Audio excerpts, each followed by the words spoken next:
And good evening. You are live with Gator's Garage with our returning guest, Randy Young, here to talk about our other favorite passion, the American Civil War, as you can see on the screen behind me.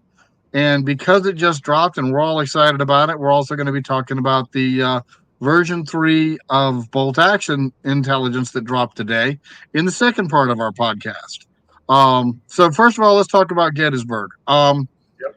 We have a tradition going back, Randy, how far? 6 years, seven Oh, five years? or 6 years. Yeah.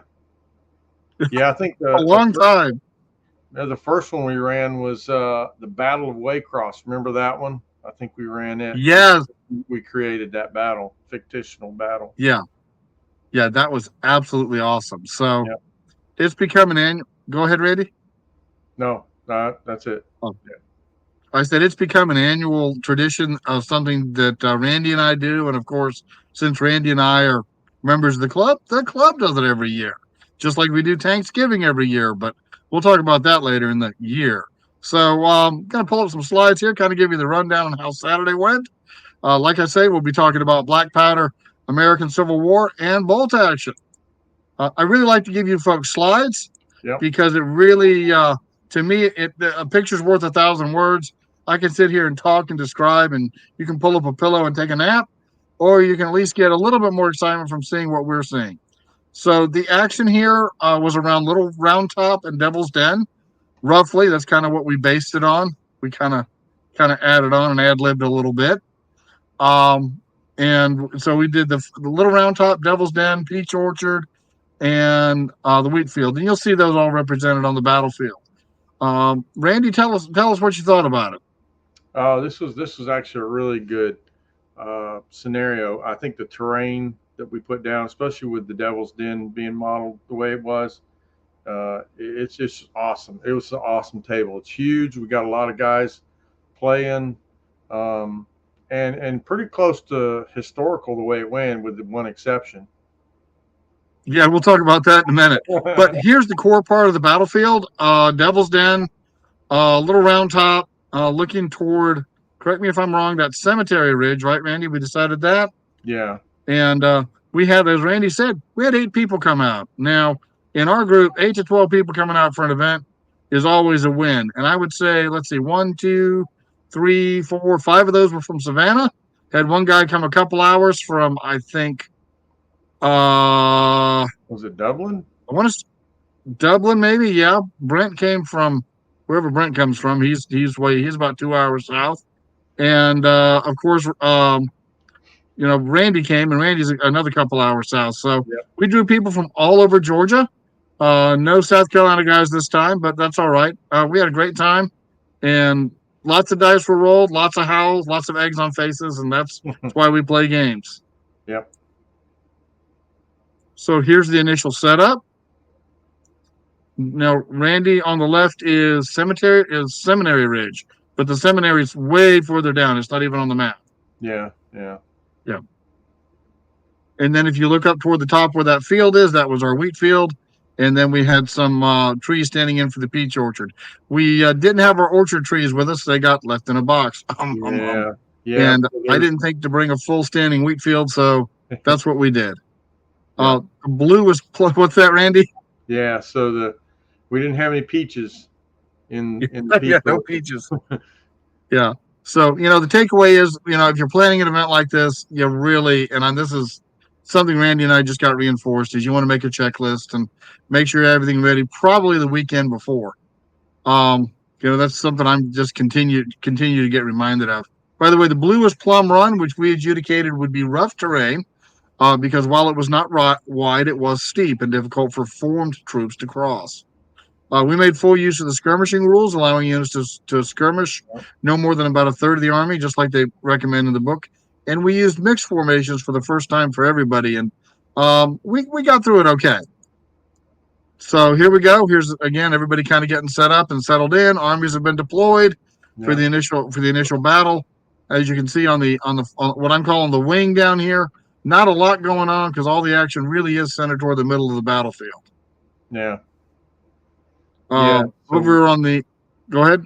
yeah. So we're gonna have all the artillery pretty much is deployed. We're going to have a couple of rounds of the artillery bombardment, which was, according to history, they shelled each other for quite a while before the armies set off in motion.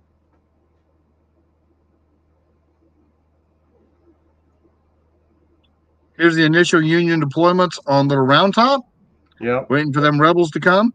We got some the main units over here on the far left, and then there was a New York regiment next to them up on Little Round Top. Nicely done, Randy. Thank you. Yep. I got to say, these guys are not epic. We bill it as an epic battle. They're not exact epic guys. They're 172nd.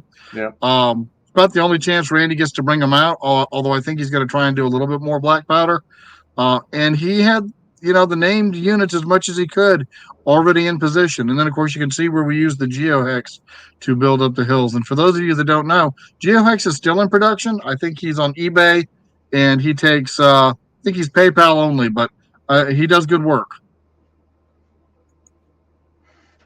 Here we got some Zouaves dug into the Devil's Den. Yeah. Historical, have no idea, but we needed troops, and there they are. Yeah. Yeah, I don't know exactly what unit was originally in there, but they got knocked out of the Devil's Den pretty early. They really did. Well, when they had everybody and their mother's brother hammering away at them. Yeah, I don't. Oh, there yeah, we might. wasn't any troops near them. I think artillery and some shooting took them out. Yeah, yeah. Even with pretty good modifiers. And that's one thing. If you look at here with the Zouaves, and then here with the Confederates, I think that's a Virginia unit with the brown shirts and white pants. Randy, Those are Louisiana Tigers. That was part of McLaw's brigade. got it. So there's a lot of color to be had with American Civil War units. It's definitely not all gray for the Confederates. They're going to look just really motley. And it's not always all blue for the Union. You're going to see you may see some green uniforms here on the Union side. Some of the Irish units fought in green, and certainly Berdan sharpshooters did. Go ahead, Randy. Yeah, we had a couple of Union Irish units in this fight. They will be on my written blog post that kind of recaps the battle, but I don't think I have any in here. Oh, I lied. There they are. Coming in as fight. You see where the rebels have pushed into Devil's Den, yeah. And they're pushing into the wheat field, and the Irish are moving up to try and retake the Devil's Den and reinforce the wheat field and the peach orchard. A lot of fun. I think everybody managed to command. I think everybody commanded a brigade, which was pretty historical. Yeah. So a little bit of a reinforced division on each side, and just had an absolute blast. There you go. So there's the Confederates moving in on Little Round Top. You can kind of see the whole scope of the main area of battle here. Up to the top, you've got. Go ahead, Randy. Yeah. So so while we're on this slide, you'll notice that I was commanding Law's brigade, which is here at the Plum Run, and they have this huge open field they have to cross, and there's a battery up on the back of Devil's Den, the hill, that was shooting down on them. And had I had to have slogged my way across here, I would have probably taken a lot of casualties, but we had a really interesting blunder that allowed me to just race up to the top of Little Round Top. Yeah, the blunder rolls in black powder can be very good or very bad. And in this case for you, it was very good. And for the poor Yankees on Little Round Top, it was very bad. So it was really quite epic, because not only did I roll boxcars for a blunder, I had my division commander there, General Hood, was there to re-roll it, and I rolled boxcars again. And then we howled. Yeah, and then when I rolled for the effect, I rolled a 6, which was a charge, and then I had to roll how many moves I got, and I rolled a 6 again, which gave me 3 moves towards the hill. So, and we groaned at that point. Up, then they would have never got there. If they retreated, it would have been over. That is not the first time that you have turned a blunder into a success playing against me. No kidding. I got to keep my eye on you. I mean it. Yeah, because the little round top was the golden egg in this battle. Yeah, yeah. Once Little Round Top falls, it's over. So, as often happens, we had a couple latecomers. They got there about an hour after the battle started. So we General threw a Stewart, couple of brigades General Stewart together. shows up. Do what? General Stewart shows up with his brigade. We really could have done that if we had thought about it. We could have thrown That would have cavalry been on the good because we had wings. plenty of cavalry. We could have thrown a cavalry battle here on the flank. Did not even think about that. But the Yeah. two guys playing had a good time. They kind of sat there and hammered away at each other, which is, that's why we do this. Oh, this battle here was something. I mean, they really just slugged it out. Yeah, It was like it got up and close. I mean, just point blank, just shoot back and forth, back and forth. yeah. And here it goes. The rebels have So made Little Round Top. yeah, we've They, blown it open here. We're just coming in. yeah, Forget that and 20th Maine bayonet charge. That just didn't happen. yeah, no, not in this universe. And No. the rebels end up sweeping Little Round Top, and at that point, the Union line collapses, and it's a solid. Or the Confederates end up sweeping Little Round Top. And if you haven't been able to tell, I was commanding the Union, Randy was commanding the Confederates because that's how he rolls. And congrats on the win, Randy. Yeah. Well, I got lucky. I have to say that. But I did have the What? toughest job on the battlefield, but I just got lucky with it. Yeah. What do our friends in Jacksonville Garrison say? Dice Better to beat be lucky tactics than good. Oh yeah. too. Yep. In this case, dice definitely beat tactics. So Yeah. that was our annual Gettysburg. We'll do some more black powder. Keep watching your social media for that. It's one of our favorite club games. I play it. Brent plays it. Randy plays it. I think there might even be a couple other folks that play it. Yeah. We do Napoleonics. We do Civil War. And I'm in the process of putting together actually just some quick assemble pike and shot so I can get that on the table. Won't be Well, painted. You can throw you eggs got at me, but American Revolution too.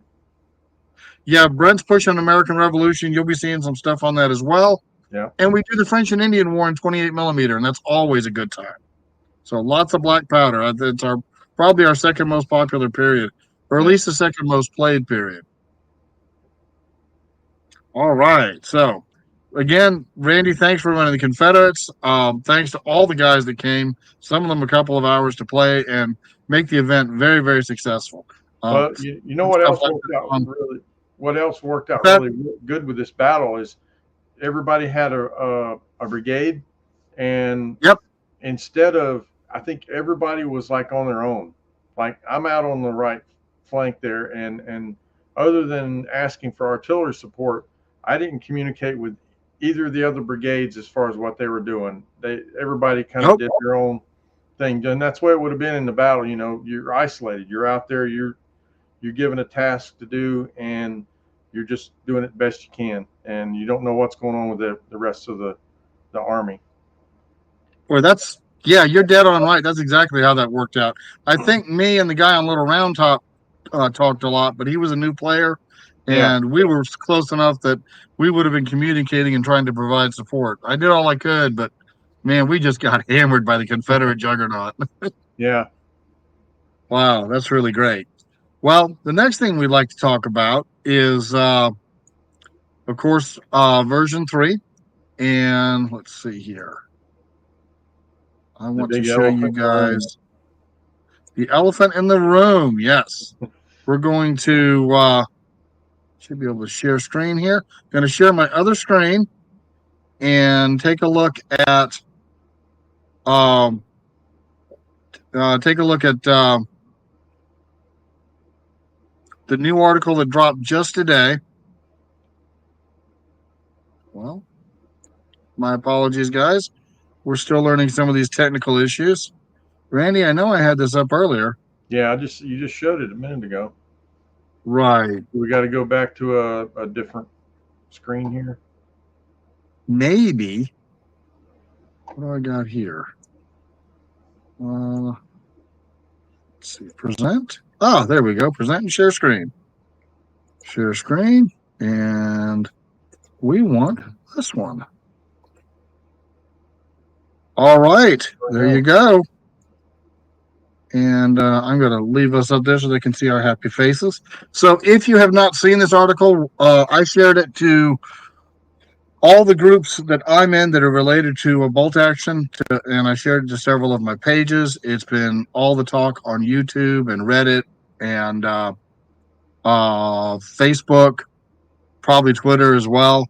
I'm certainly, if you're on social media, you've seen this. If you keep up with Warlord's newsletter, they may have sent an email out on this.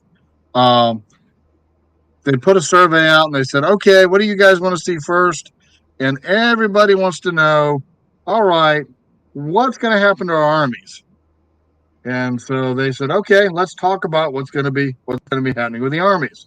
So this is actually from Warlord Games website. Want to make sure we give attribution there.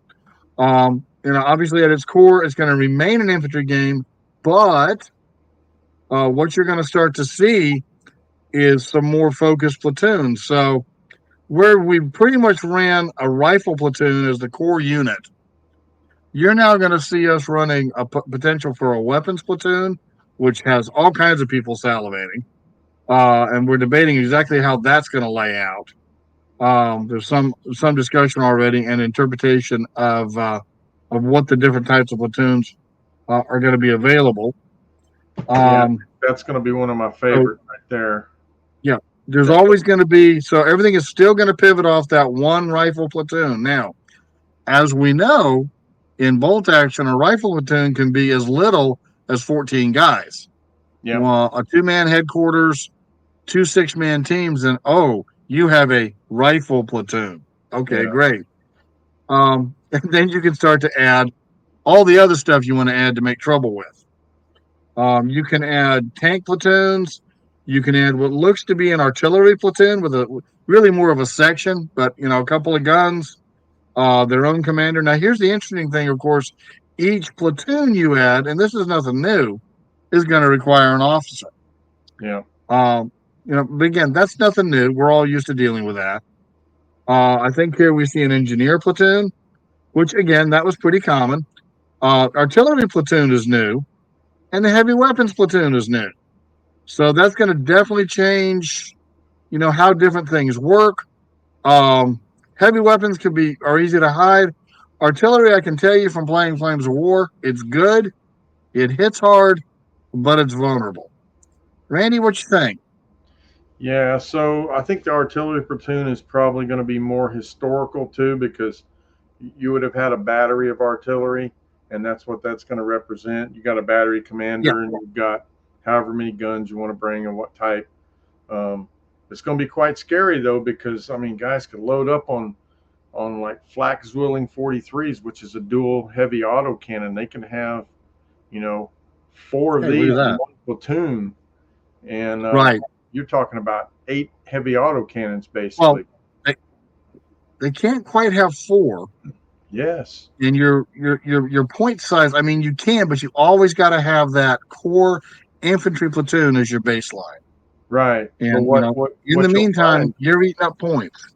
well, what'll happen is guys that want to veer off into these specialized platoons, they'll bring their infantry platoons at like shirkers or green troops. And green troops will probably be really good because now you got the possibility of upgrading, but you're paying very few points for them. And I even heard one guy say that he's going to bring, the ones with pistols where you bring them at 4 points a man, and now you've got almost nothing in a squad, and then you spend all your points on this artillery or a tank platoon. Guy could bring, two platoons of Stuarts. That's 10 Stuarts. I mean, Well, again, I don't know what the point mix would be, but yeah, probably no more than one. And again, so let's stick with the artillery example. In the case of the artillery, go ahead and bring your pistol guys, but who's going to provide security for your artillery battery? So that's what people kind of the got to next think about. gun, the one gun, you know, put some of them on ambush, and anybody gets near it just gets obliterated. I don't think artillery can do ambush. Oh yeah, absolutely, Okay. absolutely. Yeah, I do that all Well, the time, again, especially with my yeah, light howitzer with that plus 4 right. shell. I'll put it on ambush and dare a tank to come across the battlefield in front of it. Right. That's true. That's true. That's what you design them for. So it'll be interesting to see how these different areas mix out. And again, not really ahistorical too much. These are Yeah. different things you would have been as a company, as a rifle platoon commander, and that's still going to be the core of the game. These would be the different types of units you could expect to run up on. So Yeah, here's it'll your be interesting to see how much you have to pay for officers and what they're actually capable of right. doing. Um, Now it looks like a mortar platoon is going to be medium mortars with a oh variety of machine man, guns. Oh, and I love anti-tank teams. I love this heavy weapons platoon because now we're talking. I can put four mortars, heavy mortars, if I wanted to, on the table, Yeah, yeah, and just blast people to, you know, three. nobody's Your going to sit max is three, still. They're going to be no Randy. four. So you got Your max is three. Well, I guess you could do your infantry platoon with a mortar and support, and then the three mortars from your heavy weapons platoon. well, your heavy weapons. You got no, this up here. You got a machine gun or mortar, and then below Right. you got So it's three more. So that's four. maybe okay. We'll have to get a clarification on that because the Plus, way I read that, plus mandatory is two mortars or two machine guns. Optional, you can have three mortars total. no more. That's extra in addition to the Okay. minimum. And then Wow. three anti-tank teams. So if you're playing Americans, you get three bazookas. I mean, that's like Yeah. okay, tanks are going to disappear with three bazookas. Well, the bazookas, the Panzer Shreks, Panzer those are the Sprite, things, and definitely. I'm really glad to see, on the American side, more the option to take that heavy weapons platoon, which Hmm. traditionally had the bazookas, as a counter to the German forest of Armor. Panzerfaust that hunts your armor down. Yeah, and that bazooka is probably the best for points cost. That's probably the best anti-tank weapon in the game. Really, Yeah, yeah. The because I Shrek is like the Panzer Shreks at 5 points apiece, and I can put a lot of them out there. well. My point there is like the Panzer Shrek is 80 points, and then if you Right. take the Faust, you can put 16 Panzer Fausts in a platoon for that same points cost, and you're spreading fire all over the battlefield. Then Yeah, I'll take Faust over Shrek any day, every day. and I Yep. think by and large the Germans did too. They put a Oh lot of yeah, them out. they were all over the All place. right. Yeah. What do we have next here? Oh yeah. For all us treadheads out here, you can Armored do an platoon. armored platoon. Yep. Doesn't that sound like fun? Yeah, I've already got a lot of plans for this armored platoon. Yeah. Depending on what they do with Wow. Stewarts, I don't know if they're going to nerf Stewarts, but if they do, I've got an M15 and I'm going to get some M16s for a spam of heavy machine guns. Right, right. And I can see me doing an armored Reese platoon with Pumas. Yeah, yeah. Those would be good for ruining people's day. Pumas, Um, and gosh, there's so many. Now, the one thing that's kind of weird is the only place you can take armored cars is in the tank platoon. Nowhere in any of these lists do they show an armored car. So, like even the airborne jeeps for the British, you got to take them in an armored platoon. well, everything's full of trade-offs. Yeah. Yeah, you're right. So, but again, what was my first thought? Let me build up, a German, even a PSW 222 platoon. Um, Build the headquarters in the headquarters section with a couple of Pumas, and then build three PSW 222s, and you've got a pretty fast moving unit capable of taking care of light and medium armor and infantry. So not too shabby. Something to go hunt your Stuarts with. And then it looks like they got this Reese infantry platoon. So they've all got to be mounted. So that's kind of the trade off there. Here they've got an officer team, and then a tank rifle team, and then an infantry section carrying a pair of Bren carriers. So again, that's another one of those platoons that I could see me adding to the British.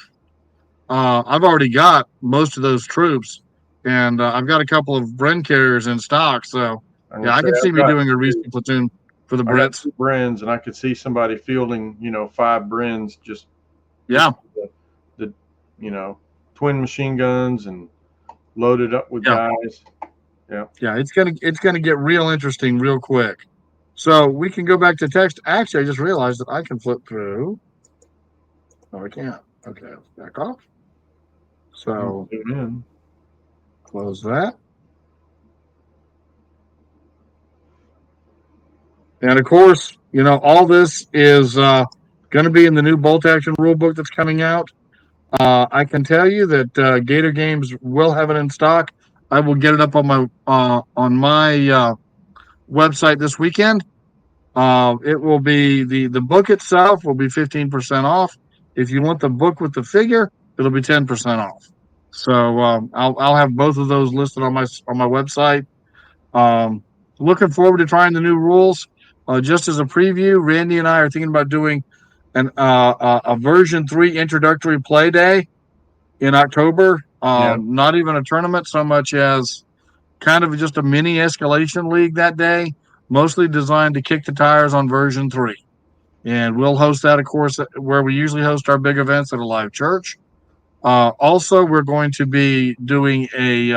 be doing an actual escalation league in October, and that's either going to be at Savannah Lion Games or at the clubhouse. And again, watch our social media postings for times and events on that. Randy, what do you think? Version 3, you like it so far? it's going to be interesting. I think we need more. We need to know more before I can offer an opinion. Really, they're definitely shaking things up, and I guess it really is going to come down to what does everything cost and how are we going to build special rules for armies. The British get their free observer? Do you know Gosh, I hope not. fanatics? Do Japanese get fanatics anymore? Do they have to pay for it, or what's going to come? We don't know. Yeah, I think I think the general consensus is the British need to be dialed down somewhere. Yeah. Um, they've got all the special rules. So something's they're gonna have to have some things give there. Um, Again, Well, that's uh that's a British company, so that's kind of like asking Congress to take a pay cut. right, right, I hear you. But I'm also a big player of Flames of War, and Yeah. I can tell you that for the first two editions we called it Flames of Germany because Mm, it just seemed like the Germans had all the goodies. yeah. And finally, about version 3, version 4, they got things under control, and it's a much more balanced game. And to be honest, it looks to me like um, Warlord is taking a little bit of a page and a little inspiration, really, from Battlefront miniatures from Flames of War, in allowing you to field different platoons. Yeah. I think it's going to make for a different kind of game. Um, I can see somebody doing an infantry platoon with a tank platoon and a Reese platoon, and then you're running a classic triangular formation. And of Yeah. course, And the, I think something else that's going away is the idea of a generic reinforced platoon. it So is. now if I want to bring a SAS deception team in my platoon, I can put him in an infantry slot somewhere, and I can run him. I don't have to worry about, oh, that's not a generic, selector. You got to have that's a theater selector. I think they're going to do away with all that. So I That's my sense. I think a lot of us have pushed back on how variable the theater selectors were. Take specifically the Italians. The basic off the press Italian forces were about what you'd expect. The Italians out of Case Blue, which is one of our friends' plays, are just nasty. yeah, And again, Italy probably did send some of its best troops to Russia. Maybe I don't know if I'm Mussolini. Hitler yeah. wants an infantry division. I'm going to send him my worst. So you tell me. But yeah, so the variability that theater selectors has caused has Well, been no end of headaches for tournament organizers. I know for a fact that they sent some of the Italian black shirts to the Nepal because they've thumped my Gurkhas a couple times. Nice, nice. Well, maybe the Gurkhas were actually in Italy, which I think there was a Gurkha They unit were, fought in. they weren't as fearsome. I think they were newer. They're quickly conscripted, not the original Okay. Gurkhas that were more fearsome. I think that's what the deal is. Yeah, because Yeah. Well, the Case Blue rules for Gurkhas are is it Tough Gut? Yeah, which is Italy. tough guy. Yeah. They're not that good. They're really not that good. And Okay. hopefully, the new rules won't have Tough Gut Gurkhas. Hopefully, they'll just cost more, or they'll kind of tweak them this way or that to make them Right. more balanced. Yeah. When it comes to games like this, it's all about economy of force when it comes to points, and Yeah, you want point of units to be the same, whether it's an armor, as far as effect, an armor or an artillery or an infantry. yeah. I mean, And it's okay for a unit to be really overpowering as long as you're paying for it. As long as you're paying a ton of points, whatever it's worth, then right. it's okay because now all of a sudden I can't bring 5 squads of Gurkhas and put 50 Gurkhas on the table because they cost so much. I can only take 2 squads of Gurkhas, and that kind of balances things out. You can still run them up in your LVT with its forest of machine guns, Oh yeah, which are now apparently going to be rate of fire 6, oh god. according Well, to the I can leaked upgrade. card. I can upgrade the mediums to heavy machine guns, and now they become really nasty. So, So, well, if you run an American 50 cals, you lose rate of fire. At least you used to. You lose rate of fire, but you get that +1 penetration, which is great for punching people out of buildings. yeah, but the new heavy machine guns are still 6 shots now. Okay, that's just evil. Well, now Yeah, I saw that was a Brit. That was yeah, that yeah, was an American heavy. So yeah. if you give Ma Deuce 6 shots and a +1, that's going to Yeah. be brutal. So my OVTs are going to be upgraded. They're going to all have heavy Of course machine they guns. are. Yeah, I'm breaking off the Wow. medium machine guns right now. I'm going to glue on some heavies. ah, just get you a plastic tube and put a bigger barrel on your mediums and call them Yeah. heavies. We No, won't I've got a complain. few. I've got actually quite a few Modeuces because we never pay the points for them. The bits get put in a little box and that's where they stay. And so now I'm going to have to break them out. Well, there you go. Fantastic. So there you have it, folks. If you get a chance, check out American Civil War Black Powder from Gator Games, or if you see us putting a Black Powder event on. And a reminder: if we mention that we are running an event, we always have loaner armies. If we're running a play day, Yep. even for tournaments, we have loaner armies. Randy, you've got 3 armies. I've got So, three, yeah, effectively. I actually have about 5,000 points of Americans and Germans and probably British too. So Wow. I can put multiple platoons of, you know, yeah, Yeah. So if Gator Games and Savannah Garrison are hosting an event and we say new players welcome or players welcome, just show up. yeah, Especially, when we do this open play for version 3. If you're on the fence, it's a good time to come check it out. yep, When we do the escalation league for version 3, again, if you're on the fence, it's a great time to come check it out and say, hey, am I going to like? If you've not tried bolt action, it's a great chance to test drive. Um, I think I've been explaining to a couple of people. Most folks are they're either going to go with version 3 or they'll probably move to another game. If they don't want to follow the change. That's how these tournament style games tend to work.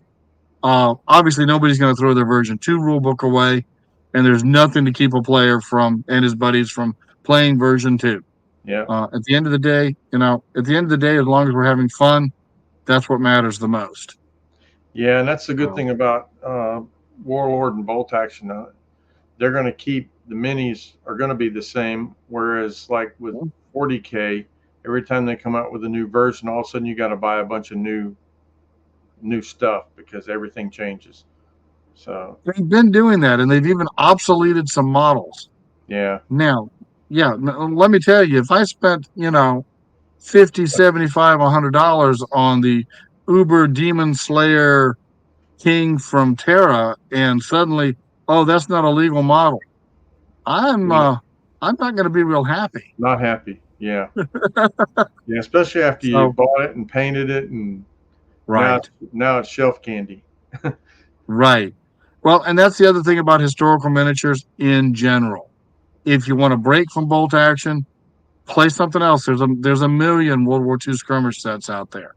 Yeah, If you want to break from black powder American Civil War, try terrible not terrible Swift Sword, Fire and Fury, or try the Polemos series by Bacchus. So there's a lot of once you got the historical minis, and it's one reason I tell people don't ever sell your historical miniatures because you can always plug them into another game. And yeah, that's yeah, what makes I absolutely. think the historical hobby maybe a little bit superior, especially to some of the other miniature hobbies that are out there. Um, but yeah, so thank you for your time, folks. We've been here a bit. We appreciate our audience. As always, do the YouTube things. Click like, subscribe, share. Tell us your comments. What do you think? What are your thoughts on version 3? What are your thoughts on Black Powder? What are your thoughts on a Black Powder American Civil War if you've played it? Yeah, What else would you like to see us cover? What formats? I know Randy and seem to do pretty good as an interview team. So we will definitely do some more of this, certainly around bolt action and around black powder as we manage to get it on the table. And that's all for me. Randy, anything for the folks? no, just yeah. If y'all want to send some lists in, maybe next week, if we can get them in, me and Michael will, look them over and you know tell us, tell you what you think about it, and you know that's about it. And next week Randy, that we'll have another drop too. Supposed to be an intelligence briefing, I think every Wednesday. Is that correct? okay? Yeah, And we go that's what live. we should. We'll probably continue to broadcast on Wednesdays. Yeah, Um, that's a really good idea, Randy. So check back here to get our take on you know on what's going on with the new version 3 with bolt action. And to Randy's point, and I'll put a email address in the comment section below once this loads. But to Randy's point, if you want to send your list to us with your name, and yeah, where you're from, and we'll take a look at your list and see what we like about it, what we think can be improved, what we think we might want to copy, yeah, and absolutely. so yeah, I mean, this is a huge part of the hobby is comparing, just even hearing me and Randy talk tonight. Well, I like the artillery platoon. Well, that's nice, but you better have some good infantry security. Well, I think I can blow all the infantry up with the artillery. Okay, so this is the kind of conversations. Yeah, it's gonna be fun. We have the conversations, and then finally we put it on the table, roll the dice, and see what happens. So with that being said, that is it from Gator Games and Books, Gator Garage, and trying to exit my screen here. There we go. Such a professional webcast. Yeah, it's worth what they pay me. So again, thank you guys for your time. Yep. Roll dice, paint miniatures, have fun. Have fun. There we go. Have fun.